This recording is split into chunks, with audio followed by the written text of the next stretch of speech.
Good morning. Bharathi cements సమర్పిస్తున్న business breakfast షోకి స్వాగతం. ఏషియన్ మార్కెట్స్లో ప్రస్తుతం కొంత మిక్స్డ్ ట్రెండ్ కనిపిస్తుంది. ఈ Monday morning SX Nifty course opening చాలా వీక్గా స్టార్ట్ అయినప్పటికీ కొద్దిగా రికవర్ అయింది, బట్ స్టిల్ లాసెస్లోనే కనిపిస్తుంది ఎస్ఎక్స్ నిఫ్టీ. సో మన మార్కెట్స్ కొద్దిగా స్లైట్లీ వీక్ ఓపెనింగ్ కోసం సిద్ధమవుతున్నాయని చెప్పుకోవచ్చు. సో డాలర్ ఇండెక్స్ స్ట్రాంగ్గా ఉంది. లాస్ట్ వీక్ యుఎస్ మార్కెట్స్ వరుసగా 3వ వారం నష్టాలతో క్లోజ్ అయ్యాయి. అండ్ మన విషయానికి వస్తే ఇవాళతో మోడీ ప్రభుత్వం, ఎన్డీఏ హయాంలోని మోడీ ప్రభుత్వం 2 సంవత్సరాల కాలాన్ని పూర్తి చేసుకుంది. సో ఎన్నో ఆశలు అంచనాలతో ప్రారంభమైన మోడీ ప్రభుత్వం కొన్నిటిని నెరవేర్చగలిగింది, కొన్ని ఆశలు అంచనాల్ని కొన్నిట్లో విఫలమైంది. జిఎస్టీ వంటి కీలక బిల్లులకు మద్దతు కూడగట్టడంలో మోడీ ప్రభుత్వం విఫలమైందని చెప్పుకోవచ్చు. కోర్స్ మన తెలుగు రాష్ట్రాలకు సంబంధించి ఆంధ్రప్రదేశ్ ప్రభుత్వాన్ని, ఆంధ్రప్రదేశ్ ప్రజలను ఆదుకోవడంలో కూడా మోడీ ప్రభుత్వం విఫలమైంది. ఆంధ్ర ప్రజలు ఎన్నో ఆశలతో మోడీ ప్రభుత్వాన్ని ఓటేసి గెలిపిస్తే, ఎన్డీఏ కూటమిని గెలిపిస్తే వాళ్ళ ఆశలు అంచనాలు నెరవేర్చడంలో మోడీ ప్రభుత్వం పూర్తిగా విఫలమైంది.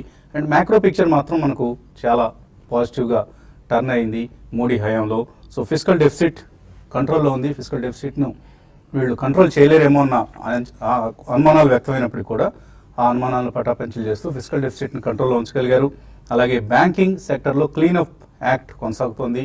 మేబీ నెక్స్ట్ ఫ్యూ క్వార్టర్స్లో బ్యాంకింగ్ సెక్టర్ వర్స్ట్ను అధిగమించే అవకాశాలు కనిపిస్తున్నాయి. అలాగే ట్రేడ్ డెఫిసిట్ 6 సంవత్సరాల కనిష్ట స్థాయికి పడిపోయింది. కరెంట్ అకౌంట్ పరిస్థితి సర్ప్లస్ పరిస్థితిలోకి వచ్చాం. కరెంట్ అకౌంట్ డెఫిసిట్తో ప్రారంభమైన మోడీ ప్రభుత్వం దాన్ని కరెంట్ అకౌంట్ సర్ప్లస్ తీసుకురావడం కొత్తకొచ్చింది. అఫ్కోర్స్ దీనికి కొంత లక్ కూడా కలిసి వచ్చింది. కమాడిటీ ప్రైసెస్ భారీగా పతనం కావడంతో మన క్రూడ్ ఇంపోర్ట్స్ కావచ్చు, గోల్డ్ ఇంపోర్ట్స్ కావచ్చు, ఇవన్నీ కూడా ఖరీదైన వ్యవహారం నుంచి చౌక వ్యవహారానికి మారాయి. కాబట్టి కరెంట్ అకౌంట్ డెఫిసిట్ నుంచి సర్ప్లస్ పరిస్థితికి వచ్చాం. అలాగే కార్పొరేట్ ఎర్నింగ్స్లో చెప్పుకోదగిన టర్న్ అరౌండ్ కనిపిస్తుంది. సో ఇవన్నీ కూడా మోడీ ప్రభుత్వానికి సంబంధించి విజయాలుగా ఒక పాజిటివ్ డెవలప్మెంట్స్గా చెప్పుకునే పరిస్థితి. ఈ నేపథ్యంలో రాబోయే 3 సంవత్సరాల్లో మరింతగా మోదీ ప్రభుత్వం భారతదేశ ప్రజల అంచనాలను, ఆశలను అందుకునే విధంగా పనిచేస్తుందని ఆశిస్తూ వాళ్ళకి బెస్ట్ ఆఫ్ లక్ చెప్దాం మోడీ ప్రభుత్వానికి. ఇక మన మార్కెట్స్ విషయానికి వస్తే లాస్ట్ వీక్ మార్కెట్స్ వీక్ పాజిటివ్గా ప్రారంభమైంది. మండే రోజు చాలా స్ట్రాంగ్ గెయిన్స్ చూసాం మనం. ఆల్మోస్ట్ సెన్సెక్స్ నిఫ్టీలో 1.8% పెరగడం చూసాం. బట్ వీక్ గడుస్తున్న కొద్దీ నెగిటివ్గా మారాయి. ప్రధానంగా గ్లోబల్ క్యూస్, అలాగే ఇండియన్ గవర్నమెంట్ మారిషస్ ప్రభుత్వంతో చేసుకున్న ట్యాక్స్ ఒప్పందం. సో పీ నోట్స్ సంబంధించి నెలకొన్న కన్సర్న్స్ లాంటివి థర్స్డే, ఫ్రైడేలో మార్కెట్స్ను కృంగదీశాయి. అండ్ ఇన్ఫ్యాక్ట్ ఎప్పటికప్పుడు 7950 ఒక ప్రధాన అవరోధంగా నిలుస్తుంది నిఫ్టీకి సంబంధించి. ఆ అవరోధాన్ని అధిగమించలేని పరిస్థితిలోకి నిఫ్టీ ఎప్పటికప్పుడు వెళ్ళటం కూడా చూస్తున్నాం. సో లాస్ట్ వీక్ కూడా అదే జరిగింది మనకు. అండ్ ఒకవేళ ఈ వీక్లో కూడా వీక్ ప్రారంభం కొద్దిగా నెగిటివ్గా కనిపిస్తోంది.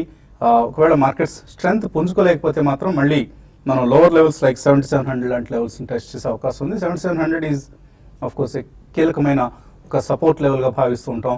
సో 7700ను నిలదొక్కలేకపోతే మళ్ళీ 76, 75, 50 లాంటి లెవెల్స్ కూడా వెళ్ళే అవకాశం ఉంది. బట్ అక్కడ దాకా పరిస్థితి రాదు అన్న అంచనా ఎక్కువ మందిలో కనిపిస్తోంది. మేబీ మార్కెట్స్ మళ్ళీ 7950 లాంటి లెవెల్స్ను ఈ వీక్లో టెస్ట్ చేసే అవకాశాలు కూడా ఉన్నాయి. సో కేర్ఫుల్గా ఉండాలి ట్రేడర్స్ ప్రత్యేకించి. అండ్ కోర్స్ మనం ఇన్వెస్టర్స్కి అయితే ఎప్పటికప్పుడు బయింగ్ డిక్లైన్స్కు అవకాశంగా తీసుకొని ఎప్పటికప్పుడు షేర్లు కొనుగోలు చేయొచ్చు. ఎందుకంటే మనం లాస్ట్ 3 monthsలో కొన్ని స్టాక్స్ ఎక్స్ట్రాడినరీ రిటర్న్స్ ఇవ్వడం చూసాం. For instance plywood and laminates, ఈ స్టాక్స్లో 25 to 70% గెయిన్స్ వచ్చాయి లాస్ట్ 3 monthsలో. సెంచరీ ప్లైబోర్డ్స్ కావచ్చు, గ్రీన్ ప్లై కావచ్చు, అలాగే green ల్యామ్ industries, oriental veneer, Rushil decor, ఇటువంటివన్నీ కూడా. సో కన్స్ట్రక్షన్ ఇండస్ట్రీకి చెందిన కంపెనీలు ఇవి. ఇళ్లలో ఇంటీరియర్ డిజైన్స్ కావచ్చు, ఆర్ ఇండస్ట్రియల్ యూసేజ్లో కూడా ఎక్కువగా వాడే ఉత్పత్తులు ఇవి. సో ఇవన్నీ కూడా లాస్ట్ 3 monthsలో సెంచరీ ప్లైబోర్డ్స్ 24% రిటర్న్ ఇస్తే రుషిల్ డెకార్ 71% రిటర్న్ ఇచ్చింది. సో ఇటువంటి సెక్టరల్ ప్లే ఎప్పటికప్పుడు మనం గమనిస్తూ ఉన్నాం స్టాక్ మార్కెట్స్లో. సో ఎటువంటి హడావుడి ఆందోళన లేకుండా చక్కగా స్టాక్స్ని పిక్ చేసుకుంటే మంచి రిటర్న్స్ వస్తాయి. మనం క్వాలిటీ స్టాక్స్ కొనుక్కోండి అని చెప్తూ ఉంటాం ఎప్పటికప్పుడు. సో ఏంటి క్వాలిటీ స్టాక్స్ అంటే ఒక్కొక్కళ్ళు ఒక్కొక్క రకమైన క్వాలిటీని వాళ్ళు సెలెక్ట్ చేసుకుంటూ ఉంటారు. ఫర్ ఇన్స్టెన్స్ ఎలారా క్యాపిటల్ అభిషేక్ కరాందే ఆయన ఇస్తున్న రికమెండేషన్స్ రాబోయే రోజులకు సంబంధించి. ఐషర్ మోటార్స్ని అవాయిడ్ చేయమంటున్నారు.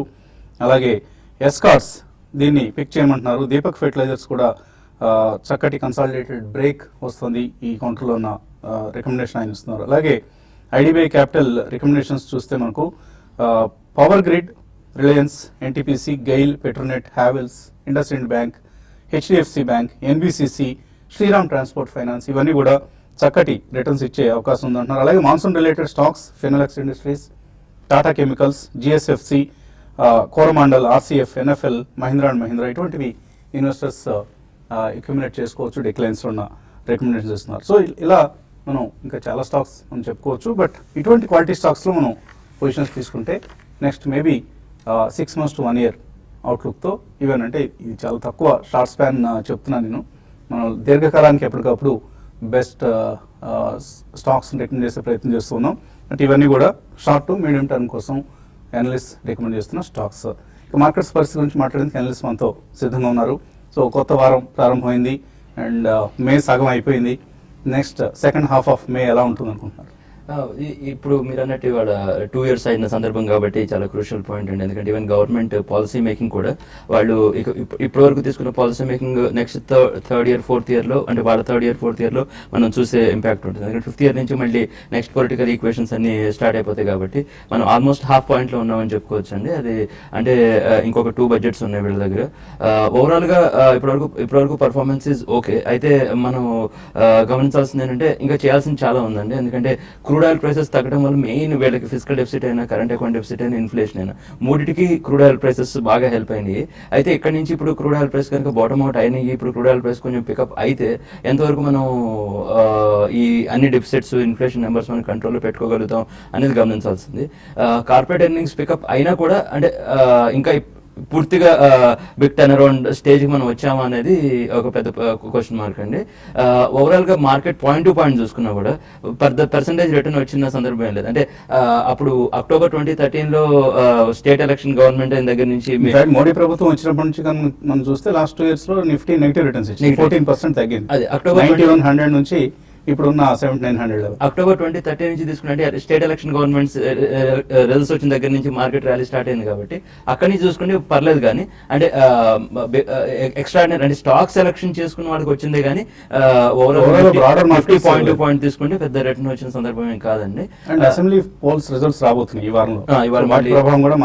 మళ్ళీ క్రూషియల్ ఎలక్షన్స్ కూడా వస్తున్నాయి కాబట్టి అది కూడా ఇంపాక్ట్ ఉంది. ఇంకా రిజల్ట్ సీజన్ ఇంకా ఆన్గోయింగ్ అండి. మీరు గమనిస్తే PSU బ్యాంక్ రిజల్ట్స్ గురించి మనం ఇదివరకు ఏదైతే అనుకున్నామో అది మెల్లిమెల్లిగా వచ్చిన కొద్దీ ఇంకా మనకి NPA ప్రాబ్లమ్స్ కనిపిస్తుంది. Bank of Baroda last Friday మనం చూసాం. వాళ్ళు పెద్ద ప్రొవిజన్ క్రియేట్ చేసేటప్పటికి ఏంటంటే వాళ్ళకి ఒక రకంగా ఇప్పుడు క్వశ్చన్ ఉన్నట్టు అనమాట. ఆల్మోస్ట్ వాళ్ళు ఒక 6000 crores పరిస్థితి బాగానే ఉంది. Only thing is this provision 6000 crores వాళ్ళు ప్రొవిజన్ క్రియేట్ చేసేటప్పటికి వచ్చే 1 or 2 quarters వచ్చే లాసెస్ కూడా ఒక రకంగా ముందే వాళ్ళు రెడీ చేసి పెట్టుకున్న సందర్భం అనమాట. అదే ఒకటి మన యునైటెడ్ బ్యాంక్ చూసిన PSU బ్యాంక్ చూసినారు ఆల్మోస్ట్ 9% 10% NPA లెవెల్స్ సిచ్యువేషన్ కి వచ్చేసిన సందర్భం అండి. ఆ రిజల్ట్స్ రాగానే ఏమంటే ఆ షేర్లు పట్టడం అవన్నీ మనం గమనిస్తున్నాము. కాబట్టి ఏంటంటే ఇంకా అప్పుడే అగ్రెసివ్ వెళ్లాల్సినంత మార్కెటింగ్ కాదని, అంటే ట్రేడర్స్ కి ఒక రేంజ్ లో ట్రేడ్ చేసుకునే మార్కెటే కానీ ఇంకా అగ్రెసివ్ గా పోర్ట్ఫోలియో అలొకేషన్స్ చేసే టైం ఇంకా కింద ఉంటుందేమో అని మా ఉద్దేశం. ఓకే, సో టెక్నికల్ లెవెల్స్ ఎటువంటి లెవెల్స్ మీరు ఇండికేట్ చేస్తారు? ఐ థింక్ లాస్ట్ వీక్ మనం మండే చూస్తే కనుక ఒక మంచి ర్యాలీ చూసాం, అబౌట్ 100-120 points. దాని తర్వాత ఒక కన్సాలిడేషన్ ఫేజ్ లోకి వెళ్తాం చూసాం మార్కెట్ ని. బట్ యాక్చువల్లీ మండేలో ఏదైతే ఉందో 7753 ప్రాబ్లీ దాని కిందే మళ్ళీ మనకు కొంచెం వీక్నెస్ ఉండే ఛాన్స్ ఉంది. కరెంట్లీ 7814 ఉంది. డెఫినెట్లీ బై ఆన్ డిప్స్ గానే మార్కెట్ చెప్పుకోవచ్చు. ఎందుకంటే ప్రీవియస్ స్వింగ్ లో ఏదైతే ఉందో 7678 దగ్గర ఒక స్ట్రాంగ్ సపోర్ట్ ఉండే అవకాశం ఉంది. అదేవిధంగా 7664 ఏదైతే 100-day మూవింగ్ యావరేజ్ ఉందో అక్కడ అగైన్ మంచి సపోర్ట్ ఉండే అవకాశం ఎక్కువ ఉంది. ఏదైనప్పటికీ ప్రాబ్లీ మనకి ప్రీవియస్ స్వింగ్ లో ఏదైతే ఉందో 7516 దాని కిందే మనకి స్టాప్ లాస్ ఉంటుంది ఈ స్టేజ్ లో. సో ఐ థింక్ మార్కెట్ కొద్దిగా ఎక్కువ రియాక్ట్ అయ్యి మేబీ 100-120 points పడితేనే లాంగ్ పొజిషన్స్ తీసుకోవచ్చు. లేదంటే మార్కెట్ కన్సాలిడేషన్ బిట్వీన్ 7750 and 7950గా మనం చెప్పుకోవచ్చు. ఐ థింక్ బ్యాంక్ నిఫ్టీ చూస్తే కూడా ఆల్మోస్ట్ మనకు అదే ఇండికేషన్ ఇస్తుంది. లాస్ట్ వీక్ లో ఏదైతే ఉందో ప్రాబ్లీ 16,357 అక్కడ ఒక గట్టి సపోర్ట్ ఉండే అవకాశం ఉంది. బట్ కొద్దిగా అవుట్ పర్ఫార్మెన్స్ చూస్తున్నాం బ్యాంక్ నిఫ్టీలో మనకి, ఎందుకంటే ఇది 200-day moving average about trade అవుతుంది చూస్తున్నాం. సో కరెంట్లీ 16,716 ఉంది. ఇన్ కేస్ 16,589 కనుక కట్ అవుతే మేబీ ఒక 200-300 points పడే ఛాన్స్ ఉంది. బట్ స్టిల్ బ్యాంక్ నిఫ్టీ కూడా బై ఆన్ డిప్స్ గా చెప్పుకోవచ్చు. మేబీ 1 month 1.5 month వ్యూ ఉన్న వాళ్ళు 16,357 స్టాప్ లాస్ పెట్టుకుంటే ప్రీవియస్ స్వింగ్ హై 17,029 క్రాస్ అవుతే కనుక 17,300 దాకా వెళ్ళే అవకాశం ఎక్కువ ఉంది. ఓకే అండి. సో ఎస్టెక్స్ నిఫ్టీ ఆల్మోస్ట్ ఫ్లాట్గా ట్రేడ్ అవుతుంది ఇప్పుడు. ఇందాక ఒక దశలో ఓపెనింగ్ సమయంలో సుమారుగా 40 పాయింట్ల నష్టంతో ప్రారంభమైన ఎస్టెక్స్ నిఫ్టీ ఇప్పుడు ఆల్మోస్ట్ పాజిటివ్కి వచ్చేసే ప్రయత్నం ఉంది. కాబట్టి మార్కెట్స్ ఫ్లాట్గా ఓపెన్ అవుతాయని అనుకోవచ్చు మనం. కాలర్స్ లైన్లో ఉన్నారు. మొదటి కాలర్ అనంతపురం నుంచి రామాంజనేయులు. హలో, నమస్తే అండి. Bata India, SKS micro finance ఇప్పుడు కొనాలనుకున్నాం సార్. కొనొచ్చా లేకపోతే ఇంకా వెయిట్ చేయొచ్చు సార్? రెండింటి మీద బాటా ఇండియా, ఎస్కేఎస్ మాకు రెండింటి మీద పాజిటివ్ ఉందండి. మాకు బై రికమెండేషన్ ఉంది. సో ఎస్కేఎస్ రికమెండ్ కూడా డిప్స్ లో ఉన్నప్పుడు కొనుక్కోండి. ఈక్విటాస్ అని ఉద్యమం అనే 2 కొత్త ఇష్యూస్ ఏవైతే వచ్చినాయి అవి కూడా సిమిలర్ సెగ్మెంట్ లో ఉన్నాయండి. అవి కూడా లోవర్ లెవెల్స్ లో వచ్చినప్పుడు కొనుక్కోండి. ఎందుకంటే ఓవరాల్ సెగ్మెంట్ బాగుంది. ఇదివరకు ఏంటంటే రెగ్యులేటరీ ఇష్యూస్ ఉండేవి మైక్రో ఫైనాన్స్ సెగ్మెంట్, కాబట్టి చాలా వరకు కరెక్షన్స్ చేయగలిగారు ఆర్బీఐ వాళ్ళు. ఇప్పుడు సెగ్మెంట్ మంచి సెగ్మెంట్ ఉంది. వాళ్ళ ఓవరాల్ ఎబిడా మార్జిన్స్ చూసినా లేదంటే పర్ఫార్మెన్స్ చూసినా ఎన్పిఏ ప్రాబ్లమ్స్ చూసినా నార్మల్ బ్యాంకింగ్ సెక్టర్ కంటే కూడా కొద్దిగా ఇప్పుడు బెటర్ సిచ్యువేషన్ లో ఉన్నలాంటి ఆపరేషన్ లాగా అనిపిస్తున్నాయండి. బాటా ఇండియా కూడా ఓకే. అదేంటంటే గ్రోత్ కొంచెం ఎందుకంటే కొత్త బ్రాండ్స్ వచ్చేస్తున్నాయి, తర్వాత ఏంటంటే కాంపిటీషన్ పెరిగింది కాబట్టి కొంచెం గ్రోత్ స్లోగా ఉంది. కానీ ఓవరాల్ గా మార్జిన్స్ వాళ్ళ బ్రాండ్ స్ట్రెంత్ వల్ల వాళ్ళ రిటర్న్ రేషియోస్ అన్ని స్ట్రాంగ్ గా ఉన్నాయి. అది కూడా మీకు ఇంట్రెస్ట్ ఉంటే అది కూడా కొనొచ్చు. తర్వాత కాలర్ వీరబాబు కృష్ణా జిల్లా నుంచి. Hello, Nagalanka sir. నాగాలంక కృష్ణా జిల్లా. నాగాయలంక. చెప్పండి వీరబాబు. చెప్పండి. అదాని పోర్ట్స్ కొన్నారా మీరు? కొన్నాం సార్. ఏ రేట్లో కొన్నారు? 295 కొన్నాం సార్. ఓకే, అంటే ఎంతకాలం హోల్డ్ చేద్దాం అనుకుంటున్నారు ఇది? అదే అండి, మీరు అంటే 295 కొన్నాం. అసలు ఎట్లా ఉండేది, ఉండొచ్చమంటారా ఏంటండి? కొన్న తర్వాత మనం రివ్యూ చేసుకోకూడదండి. కొనే ముందే ఇది మంచి స్టాకా కాదా అన్నది మమ్మల్ని ఒకసారి కన్సల్ట్ చేయొచ్చు, లేదా మీరే విశ్లేషణ చేసుకోవాలి. అదాని పోర్ట్స్ ఐ థింక్ ఒక డౌన్ ట్రెండ్ లో ఉంటుందండి స్టాక్. గత 1.5 year గా చూస్తే కనుక ఈ స్టాక్ మనకు ఆల్మోస్ట్ 374 నుంచి ఫిబ్రవరి బడ్జెట్ లో ఏదైతే ఉందో 116 దాకా రావటం చూసాం. మళ్ళీ pull back rally and consolidation phase లో ఉంది. సో కరెంట్లీ 188 ఉంది. ఉన్న షేర్ అయితే మీరు ఉంచండి, యావరేజ్ చేయొద్దు. ప్రాబ్లీ దీనికి మనకి మంచి సపోర్ట్ అనేది అరౌండ్ 150 నుంచి 160 మధ్యలో ఉండే అవకాశం ఉంది.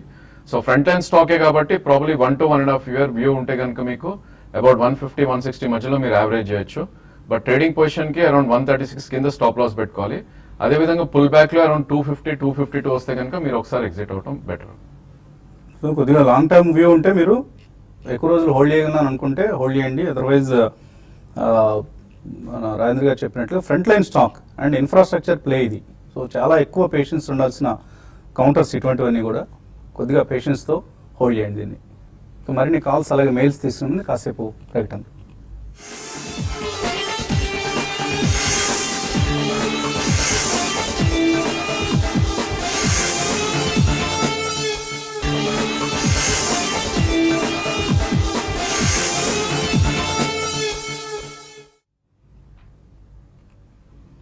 భారతీ సిమెంట్స్ సమర్పిస్తున్న బిజినెస్ బ్రేక్ఫాస్ట్ షోకి తిరిగి స్వాగతం. ఎస్ఎక్స్ నిఫ్టీ ఫ్లాట్గా లేదా 1 పాయింట్ లాభంతో ట్రేడ్ అవుతుంది. సో మేబీ ఒక ఫ్లాటిష్ ఓపెనింగ్ కోసం మార్కెట్ సిద్ధమవుతున్నాయి. అండ్ ఈ వారంలో వెలువడనున్న 5 రాష్ట్రాల అసెంబ్లీ ఎన్నికల ఫలితాలు మే 19న రిజల్ట్స్ రాబోతున్నాయి. సో మే 19న వెలువడనున్న అసెంబ్లీ ఎన్నికల ఫలితాలు కూడా మార్కెట్స్ మీద ప్రభావం చూపించే అవకాశం ఉంది. చెన్నై నుంచి ఒక కాలర్ లైన్ ఉన్నారు, విజయ. హలో, హలో, చెప్పండి విజయ. ఓటు వేశారా? నమస్తే అండి. నమస్తే అండి. చెన్నైలో నా పేరు విజయ అండి. ఈఎస్ఓ 3E తీసుకున్నానండి 140లో. ఏదండి? ఈఎస్ఓ 3E అల్యూమినియం. ఈఎస్ఎస్డి అల్యూమినియం. అవునండి, ఎస్డి అల్యూమినియం. ఓకే.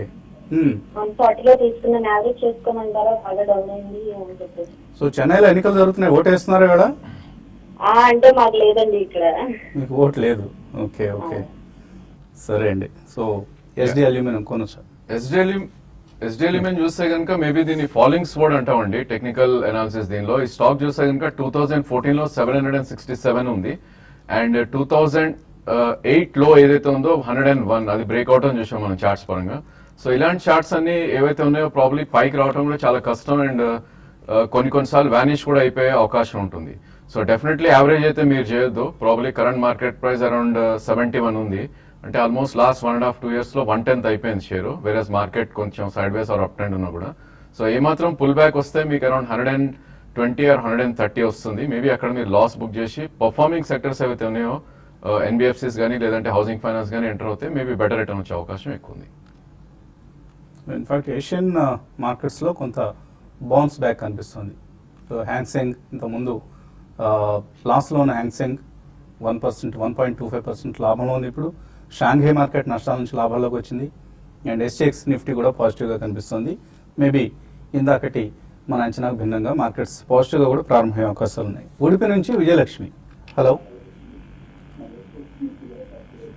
హలో అడగండి విజయలక్ష్మి. హలో హలో మ్మ్. హలో వసంత గారు. అడగండి విజయలక్ష్మి గారు. గుడ్ మార్నింగ్ అండి. చాలా లేదు మీతో మాట్లాడి. అవును, మీరు ఉడిపి ఎందుకు వెళ్ళారు? నా దగ్గర టాటా మోటార్స్ ఉన్నాయండి. 379 దగ్గర తీసుకున్నాను. మ్మ్. అది ఏంటి, దాని ఫండమెంటల్స్ ఎలా ఉంటాయి? ఉడిపి ట్రాన్స్ఫర్ అయింది సార్ మాకు. సో మీరు ఆంధ్ర నుంచి ఉడిపికి వెళ్ళిపోయారు, కర్ణాటక. గుడ్ గుడ్, మంచి టిఫిన్స్ దొరుకుతాయండి ఉడిపి హోటల్స్. టార్గెట్ చెప్పండి. ఉడిపి హోటల్స్ ఫేమస్ కదా మనకు. ఆంధ్రాకి వచ్చి ఉడిపి హోటల్స్ పెడుతూ ఉంటారు. ఆంధ్రానే కాదు, ఆల్ ఓవర్ ఇండియా వెళ్తుంటారు ఉడిపి హోటల్స్ అని. సో టాటా మోటార్స్ పరిస్థితి ఏంటి? ఐ థింక్ అది ఒక ట్రేడింగ్ రేంజ్ లో ఉండే అవకాశం ఎక్కువ ఉందండి. ప్రాబ్లీ మనకి ప్రీవియస్ స్వింగ్ లో చూస్తే 265, 270 దాకా డౌన్ సైడ్ మనం రావటం చూసాం. అండ్ దీని లైఫ్ టైమ్ హై ఏదైతే 601 ఉందో ప్రాబ్లీ అక్కడ నుంచి కరెక్షన్ మోడ్ లోనే ఉందని చెప్పొచ్చు ఇప్పుడు. సో దీనిది మనకి 473 క్రాస్ అవుతేనే probably next bull run continue అయ్యే అవకాశం ఉంది. కరెంట్లీ అరౌండ్ 389 ఉంది. సో మీకున్న పొజిషన్ 1 year, 1.5 year వ్యూ ఉంటే ఉంచవచ్చు. ఇన్ఫాక్ట్ ఇది మార్కెట్ పడి మొన్నటి లో ఏదైతే ఉందో 330, 340 వస్తే మీరు యావరేజ్ కూడా చేయొచ్చు. 2 years వ్యూ ఉంటే కనుక మీకు 480 to 500 దాకా వెళ్ళే అవకాశం ఎక్కువ ఉంది. సో హోల్డ్ చేయండి టాటా మోటార్స్. ఆటోమొబైల్ సెక్టర్ సంబంధించి ఒక దిక్సూచి లాంటి స్టాక్ ఇది. ఈమెయిల్ సందేహాలు చూస్తే మనకు శైలజ అడుగుతున్నారు ఒంగోలు నుంచి. మనపురం ఫైనాన్స్ కొన్నారు 24 రూపాయల్లో. అలాగే nectar life sciences, orient paper ఇవి కూడా కొన్నారా, కొందాం అనుకుంటున్నారా అన్నది స్పష్టం చేయలేదు. బట్ ఏం చేయమంటారు ఈ మూడు? మనపురం ఫైనాన్స్ ఓకేనండి. మధ్యలో ఒక 2 years back RBI regulations change అయినప్పుడు గోల్డ్ ఫైనాన్స్ కంపెనీస్ చాలా స్ట్రెస్లో రావడం చూసాము. అయితే ఏంటంటే మెల్లిగా ఆ రెగ్యులేషన్స్ అన్ని కూడా ఇప్పుడు రిజాల్వ్ అయ్యి ఇప్పుడు ఓవరాల్గా పాజిటివ్గానే ఉన్నాయి. సో మనపురం ఫైనాన్స్ బై చేయమని సలహా ఇస్తామండి. నెక్టర్ లైఫ్ సైన్సెస్ అంటే మళ్ళీ అదేనండి. ఎక్కడంటే కొద్దిగా ఈ సెక్టర్ ఎలా ఉందంటే ఇప్పుడు కొద్దిగా డైలమాలో ఉంది కాబట్టి కొంచెం వెయిట్ చేసుకుంటే బెటర్ ఏమని మా ఉద్దేశం ఉంది సార్. సో మనపురం అయితే హోల్డ్ చేయండి, తప్పకుండా టర్న్ అరౌండ్ పెర్ఫార్మెన్స్ కనిపిస్తుంది. All NBFCs for that matter, not just Manappuram finance. Yugandhar అడుగుతున్నారు జిఎం బ్రూవరీస్ బాగా తగ్గుతూ వస్తుంది, ఏమైనా బ్యాడ్ న్యూస్ ఉందా, ఏం చేయమంటారు? జిఎం బ్రూవరీ చూస్తే కనుక లాస్ట్ 7 to 8 months లో ఈ స్టాక్ 100 రూపీస్ నుంచి ఆల్మోస్ట్ 1170 దాకా వెళ్ళటం చేసామండి. ఇది వచ్చింది consolidation and maybe pull back of the rally అని అంటాం దీన్ని.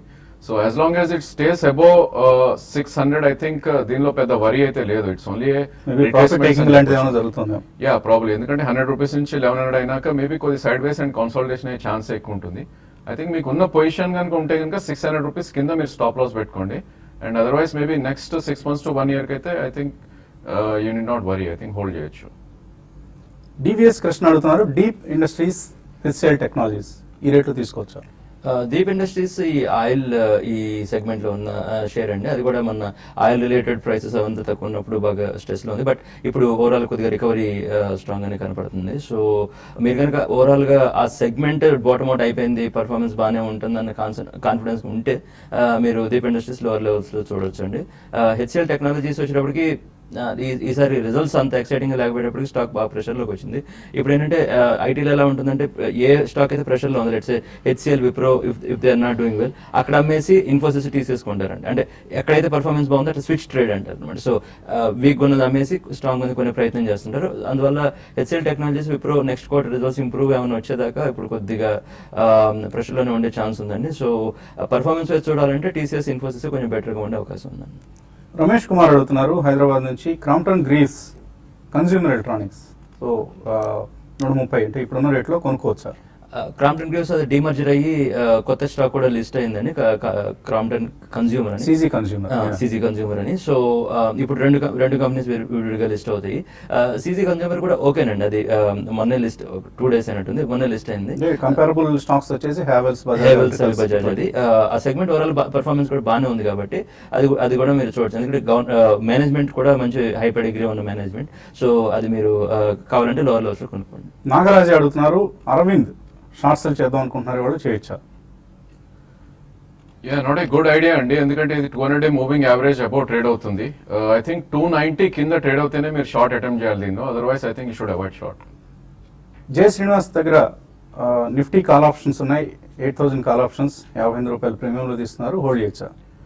ఐ థింక్ కేర్ఫుల్ గా వాచ్ చేయాలండి ఈ స్టేజ్ లో. 7777 దాని కింద క్లోజ్ అవుతే ఐ థింక్ మీకు కాల్ ఆప్షన్ మీరు ఎగ్జిట్ అవ్వాలి, ఎందుకంటే దాని కింద ఇంకొంచెం ఫర్దర్ కరెక్ట్ అయ్యే ఛాన్స్ ఎక్కువ ఉంది.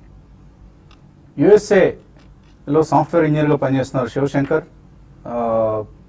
మన పీవైటీ ప్రాఫిట్ ట్రేడ్లో సబ్స్క్రైబర్ కూడా నెలకు ₹1,00,000 చొప్పున ఇన్వెస్ట్ చేస్తూ వెళ్దాం అనుకుంటున్నారు. 5 స్టాక్స్, 4 మ్యూచువల్ ఫండ్స్ సజెస్ట్ చేయమంటున్నారు. సో మనం ఆల్రెడీ పీవైటీలో సబ్స్క్రైబర్ కాబట్టి ఎప్పటికప్పుడు ఇచ్చే రికమెండేషన్స్లో ఎస్ఐపి చేయొచ్చా, లేదా ఏదైనా అడిషనల్ స్టాక్స్ అని చెప్తారా?